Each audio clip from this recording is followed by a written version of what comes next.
বিদ্যুৎ না থাকলে বন্ধ হয়ে যায় ওয়াইফাই রাউটার, দুর্বল হয়ে পড়ে মোবাইল নেটওয়ার্ক। ফলে ধীরগতির ইন্টারনেট নিয়ে বিপাকে পড়ছেন ব্যবহারকারীরা।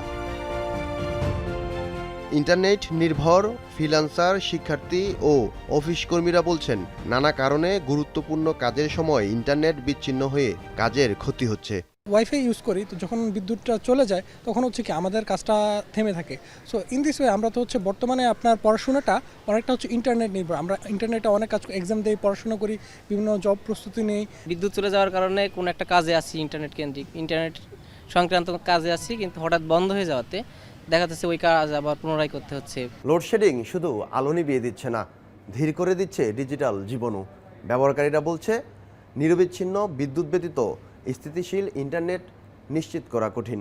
আপনার সরকার অনেক সময় বলে কি যে প্রযুক্তি সংশ্লিষ্টরা বলছেন, ইন্টারনেটের গতি সচল রাখতে চার্জ ব্যাকআপ হিসেবে ব্যাটারি শিল্পে সরকারকে উদ্যোগ নিতে হবে। সেই সাথে সংশ্লিষ্ট প্রতিষ্ঠানগুলোকে আরও কার্যকর ভূমিকা পালনের আহ্বান।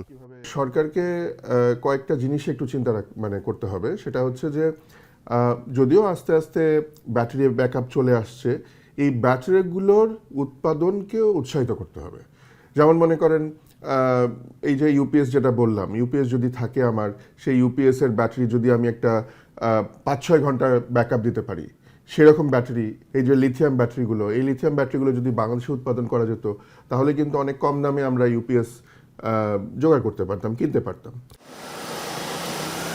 ডিজিটাল বাংলাদেশের বাস্তবতায় এখন ইন্টারনেট শুধু যোগাযোগ নয়, শিক্ষা ও জীবিকারও অংশ। তাই ব্যবহারকারীদের দাবি, স্থিতিশীল বিদ্যুৎ ও নিরবিচ্ছিন্ন ইন্টারনেট নিশ্চিত করতে দ্রুত কার্যকর উদ্যোগ নিতে হবে।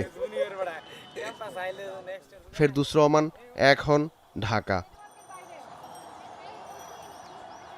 আজই নিন রবি ওয়াইফাই আর কুইজ খেলে প্রতি সপ্তাহে জিতেন টিভি।